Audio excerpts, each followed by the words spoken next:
الحمد لله رب العالمين والصلاة والسلام على رسول الله وآله وصحبه ومن والاه ودي الله تعالى انتيغا وصلى النبي كما صلى الله عليه وسلم أنتم باسيرو أنجمو قسامة تاكلاس باسيرو 4 ans ti basiru agana ikarlono joganyani sugunwa basiru di akhini suru kenkota agida nyagalelli gundo vient gundori arowori iganyirni ido falaide iyade kado na lifagele kininga kota iramu kulemunu bolenki basiru ti imena lito afai sino nagatia atido kanuti Allah basiru ya gamula Cheikh Simra Allah ganno be khorondi gundo takelaj 6 ans Mashallah Allah ganni yana kumbene dum har wuri mu man kore tan kane kele mine ger nanti daru bokota sulemunu nyallini keni khairinya ondu widanga Allah ganno di wuyum putunu na tuwa na fante kino di swa ido kanuti dina ka ya rabbi Allah ganno di yana dina gun lenko garni se fegada kebe kama mawdu'un khatir me okuder salafu salihu rani ikunyi kanna ken mawdu'a me okunte kama nan konu kenga ini joti ni kenga okunte kama nan joti kenga wallah Allah ko musuru saman to bege dangi anni yogoni walla wuro iga sakka iga wun masuguru ngenge khaw iga hammini de foyogo batte okume hammido kenga khaytu malene Allah ko kenya lenki ngetinge sefena kada kebe kama wallahi nan kun kanne ado nan jikkello Allah arjannan kama ikunyi kanna igana gollunde beri wuro nyi wunwa Allah ni gollu kuraga ni maka kammo ini kanna me kunda golli lamane de beri Cheikh Simbra o ko fay meñi nan tuno fay arjanna no ko nyekete o fa nyekke seretana gante ken golle me de berni o fa ko sini kella gana nan tane yimbe nyay dugani wallahi salafu salihuna ni joti ni meda kenya ni de salafu yo tirndi nanti pourquoi anki nganti mido manga langa ko ko sereda mido manga langa bakka sere anki kay ka lamba ti gora atin kebe dunge nyimbe jikku surundanga sakitinga telefon ko sere nyimbe kalle sunu lebu min ko ridu jarana an katite le sefe sere galle kamma kammo naam salafu salih fu beni gedanga Allah ko musuru samanto ini kanna igana gollunde beri Allah de ragidanga ba ma Allah ta'ala maraga kha oku sallahala nkanna okuna magaru ayino Allah ta'ala ngide kebe ko suratul kahf no o kawana ogana gollube de beri nyande ke de beri nyande ke finance nyande ke ala time jara nyande ke miskina dema nyande ke gede soho nyande nya kundu la ilaha illa Allah darura ngefen kente mu logana serebe dema nanambo soit anyagalin ten nambugu anan sefe go ko aga duwa nga xana mugu ibe gedina burenkin wa illa gemenya Kenya ngar ka gono sun kason video ko gar ni murtande Senegal gallu ngor nanti demande aga sefe be ko ngananya wajunde seretana da kembane amutini xana li ko impa kinne kundu walma miskinan sentamaga afayke kundu la alaw nyana ngani be ga Allah hajunne Kenya alaw nyana tangolle bononi mais amma kana sababa ga yagullo na kaman kay ka oku koni amuno ku fay nyande kedo kede minge to ajatine nyande kedo kede ber nyane kedo ke oku ko sodu classé arjanna no nga na arjanna lo mo ko don te to arege ma mereke ba Allah ta'ala de kenya ko suratu kahf no nanti qul hal nunabbiukum bil akhsarina a'mala qaytu surubni gollun sugeni ma khafunga la harako tanga ba annabi an mulannakum ko ngandanga ba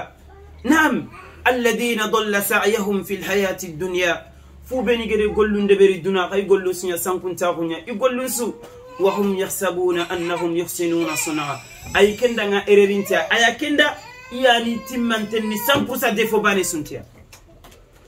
angere sere soro kunda ka waydu ka wi golle angere tuana soro kunda ka wi do ka wi to ka nekete tuana kutenso ngete mula simbara to sire nan ko njo ay ngeda ga kungeni mentei nani tetuma est-ce Allah de golle kera ga kunda ma maraga sorobeni aida nga iga kawali do iga gollunde berni aida nanti kunyanda sirende ber nani jankalla me golle suro ganda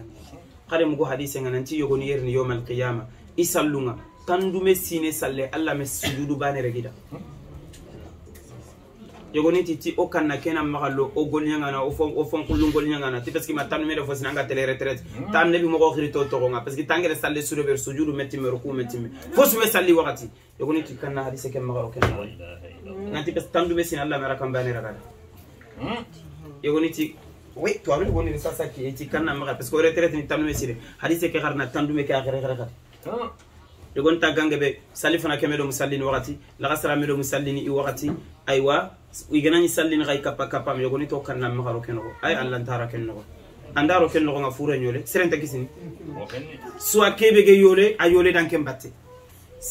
tumnya ni tano ogari obeni kaga gari kara no kana fo woye fo ko mo francinko gonda yalla mba tumpetu kundu ina ngoro salle nya leber me ngoro salle ka fasiki tan kanga tele miside nga ada sigindi kota su anda ganyage metano makam odwa ngidanga tane angi yugo wala mige tape yugo nanti francinko ine kundi ne kun mena nyanga na tirndi dépasse suga tele commande nga ke francinko afa aga gollini wuronde ki afa sikite meke afa sikka anke nga kura suru nga tele anga miside be wure a golle ki afa ga kende berna ga wala tele amba miside be wure gar micro be gamma a golle ki afa gre bereta ne beragele andu anga danga alla kan golle ki na galla mbatte de berni kanga tange bono na gero kumenga su aroda mbattenga Allah ko musul saman to beni ge dangi ini kanna igana golle ndeberi est ce que Allah de regida ngaba ma regida ini jotini kenya Allah ta'ala ngede sorobe ni ge kisa Allah ge di khibaren ko ku jamani ati walladina yutuna ma ataw sorobe ni ge di watin kina Allah ide wakati nyawti de nya Allah mbatte idi na bure nyawti de nafaka fi sabilillah idi kamunya bagandi de nafaka fi sabilillah ide wuronya sigi Allah ta'ala ndanga idi jakkani nyakini Allah ide ما أتوا يؤتون الله قد كيف كنا سمب فانكا نيما إذا سكنا الله ولكن مننا وقلوبهم وجلة والله إذا وين يسندو منكم تنياني برسو منني أدنهم إلى ربهم راجعون ننتي إننا كتلا يكمو غسكي دو كقول يجو فين الله سنقصو كبوغي دو كوبيتون جاتو بسومي تنبيل كدو كوبيتو سيغ اسكي اوي براجي نينينو غابا منتي نينينو اوي مانينا سببنا بونو نيبا est-ce que son qassum palonte yille neba ikun munu kya ikun hammini kya okumero musimmene do kay melew est-ce que sumi kurege ba oga ke girnan xenne xar wuro kuro kan no nga enernya ondo du kotuti kenya nanti demande est-ce que Allah de raga ma maraga ba ontitu jam ko no gidi men ko to fay duwa nenene wa qulubuhum wajila kege ko ngi dimabe fahum khaifuna min raddiha ba'da adaiha wa fi'liha ikanaya alla meri sagandi katia gollu nyangi tompalle alla meri sumu ku sagandi ameri sadaga ni sagandi ikanaya parce que alla de qabulu mugundiya golle laganda de mugunda kudan nan to ikanenga kundu me kenya ndo ku sakondi kenya ndo ku tallan sakondi alla komo ke birambe kege kongi oma aisha da nabi tirnda alayhi salatu wassalam ke ayege kom atan nabi da ahum alladhina yashrabuna al-khamra wa yasriqun qala la لا يا ابنة صديقة أتي النبي ما فهم أنت كوني مونو إذا كنا يقول لنا ما ساقي كتيا إذا كنا يتلال لك ما لما وكمه إنك ما فهم النبي كآية مفهمون دي سربني قد دلونيا مني با كنا كنا الله ما غندلو مني سبب نيا كنقول لهم بنوديني سربني قد واندي حقنا فيني كنا كنا الله ما غواندي حق لجينا نقول لهم ساقي كنا نقول لبره النبي كنا نبا النبي لا كمبي يا ابنة صديق أبو بكر لن يغير كمبتي ولكنهم سرياني هم الذين يصومون فبني يصومي إذا سنقصن جسومنا الله كنت نغانو كني من يفكرنا عائشة قل بري نغانو كفر قل لسري نغانو كي من يعني ويصلون فبني يصليني ورو كي نافلني فبني غادبر كني من يفكرنا يا عائشة وهم ويتصدقون فبني غير السلام بغاني دي كانين كني دي نابورون كني كنا فايكنا كم من جابين يعني معكم وهم يخافون الا تقبل منهم ين كان الله نرغين دا كمو يا فايكنا نكرسين دي نانا كمو يا فايكنا ايمدو الله نغفنا سكتني لقلو سرتنا خباري اولئك يسارعون في الخيرات يعني مفرن دبرني كات خير نقولو وهم لها سابقون يعني سرنجو فرني مي فاتل سوغاي غاون الله دك يقول لي رغبا كوي اسومو كورغا مي مرغا صدقه ني لغا مي ميجي كينغي نانتي الله نتي جيكم بونودين ولكن يكون نتونياني ايميادا والله يبغنا ني كيكا مني فاكا فاغول سير يبغنا ني كان غول لي لغا ندارغي مبيداغو انت سقاورو والله يبغنا يكلا غول لي لغا ندارغي مبيداغو انت سير تورون بس كنت تمي غول سيرو كورغا يمي فينا ساكتي في بوري او كوما دبري او ساكوني الله او ما دبري او ساكني والدي حقنا او مكم كوندو مكنا nke gana gede so onke danga se fini ne firdausi ngana diero kini ngela c'est fini mingede ngiji men kotu nyande ke kini me kuye kini itelle waxa epine mo gontan kinne ya gade Allah ko naam Allah ta'ala hikma yani ade golle lagande ade mugundi ko mon kamma kudanan to gino ngasirana magayada finnan to kamma gundo anna kannende jotenga biresu anna durgote ende ber golli sire anna maga nagasi ede beri angollunga na isegene katalla Allah ta'ala anti innama yataqabbalu Allahu minal muttaqin Allah na lankannano nya gollu lagana ina durgoto kenya na nabi ge sallini matani ge fankana nya ko ngada nga xamene nan tangerno arjanna ka ani sallina matani ge fanka o faba ibrahima khibare mpek ke ay Allah ta'ala ngede ko ibrahima birambe gede alkaaba taga adire me ismaili gede wurugindi birambe alkaaba ge giri ibrahima re manne ko Allah ta'ala ne manne ko khibare ati wa id yarfa'u ibrahimu alqawa'ida min albayt wa ismailu birambe ibrahima de ismaili gede alkaaba pieni laga gede taga gede girndi Allah ndi nyamerina ka kede beri de ben wa id bawa'na ibrahim birambe ngere alkaaba dingira ta tungurunde la nyanyi ngere ko enantina taga iti garanya taga na sege marenti ma ga sikka kama igana taga gana kinye isigen kampa yankana automatiquement inda taga na kinye isigen kampa yankana ide bilina to isigen après gagner ma grâce wa hakeda naam ibrahim de ismail gere golle kede beri Allah di nyamer nantina golle ne beri Allah ta'ala agede muri ma ga mo be nantina de beri kadere terin kabire soy ay ke garan Allah gede muri ma ga mo be nantina golle kede beri ide de beri kundu Allah ka i me kafe kanere tenkat Allah andi nyamerina deber ide golle deber golle ngenyeme gadi ade ismail isigi ga tengini alkaba gadi ga Allah nyagana ille semanto sondo mon kan jigatini rabbana taqabbal minna Allah golle ke rogoda Allah aragoda kado Allah na kente seren kono ndino ko nabi ibrahim adire me so nabi nyum jare bien suri kama Allah ta'ala anti qala lahu rabbuhu aslim قال أسلمت لرب العالمين إبراهيم دوكنا الله دي دوسكنا الله دغانيا قمباني دي روندوم بنغرا غوني اديغي ورانا دي فالكوي الله اندي نيامري هاجر سفنا إبراهيم نوتو قيرا جنتري غاندنتر على قلغا كور فوكو نما فوكو غا بكال نيامري ngure ta sikko falle yakanti gelalla gi da nيامري odunga talla nيامري iseberi zamzam njimbogi magano ngakeji kundo Allah kom mi ya fay kan na gadi Allah kan taga gadi ati ismail khurusiyati lemme يا بني إني أرى في المنام أني أذبحك لما التي ننقرس على لبول لا غنينا لبول مدونا غاخرسين من يا فايدة الكابة تجاي دوغتا أكو أغنى الحمد لله أودا الله كان سجندي وان كم يصير سجند يفسك يا غادي قال غادو قاسنا كتلا ربنا تقبل منه الله قول لك روغودا إنك أنت السميع العليم الله يعني مكاننا الله قول لك لغودنا الله غنا تيمارا غمان نمبكي يفايكنا غادي كنكم كيان محمد بن عبد الوهاب على كياكو nanti Allah de musonyo nga Ibrahima danga nafa doga bakka keno nga nanti Allah wurujintahu Allah jalla wa ala kenya mbange ku ga ko si kono gadi nani letini Allah na regi danga iga kanna kenya ni tuwano nge ko duwa ujabi shartu yogo ana ngana duguta magawra anata Allah ngani duwa ke jabi kenya ngana fatiha gara wala dwalina ngatini amin amin awren Allah ngani duwa ke jabi awren kenya rabbil qanni amin awren Allah duwa ke jabinda kebe ga duwa ngade kebe ga mina daga nay suni bane ti parce que Musa de Harun Musa ni duwa nga Harun anat amin amin alayhi salam Allah gen jabin ko matinda ka fili duwa unjabi parce que aga amina daga awren aga fusko ngarogoda kenyan fatiha muma aran qarangundi alnalla qilli kam gadi duwa nga jabin me o ko gona duguta la ilaha illa anta subhanaka inni kuntu minadh dhalimin rabbi ighfir li allahumma innaka afuwun tuhibbul afwa fa'fu an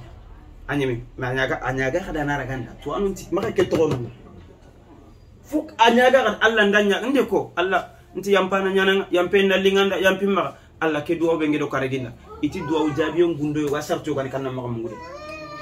ulama uni to ano gonde ka tangana duwa mo gosu harna sallan nabi kamma maka mungu ke amuru Allah maka kada nata naraga iti ken dalilum page bogu ke kenya ni ba'du salaf Allah ko musuru saman to yogoni kundangi igana ke ay garabire su inyi wunu ya wallah iwunu manni ti Allah khana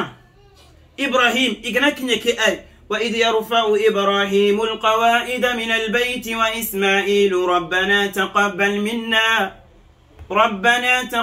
minna innaka antas sami'ul 'alim inda ikhrana iwunuwa ti puruka ti oneke khen aussi mene kammo Allah gede kebe nya khana Allah gede dungeti kebe da kebe ge sigi giden kamma ganya Allah khili tellement sondo menge khaw Allah da giden qawawure tabatun to giden maqamu Ibrahim tikenya fay kanna ade Allah kan taga agatina Allah na golle lak afay kanna Allah maga sagandi katia itu wallahi wasun qawana ogana ki ay gana mugante tanga kebe kongo salafu salihun yogo gana ki khara italla kana nya fay kaga wun Allah reginda Allah kanna anna maga golle ke illan ngiran ko nyana kammo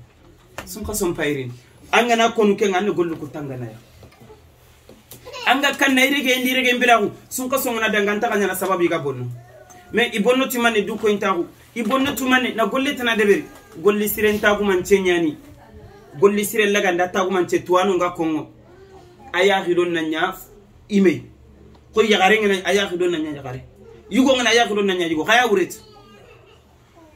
anni Allah kutenya leber Allah gana ngolli siren laga andan salle kiraga kin Allah kutte anta ka deber mais sun kaso ndangi tange mo ban sage kundu iti kanne ngano ansimu ngancha no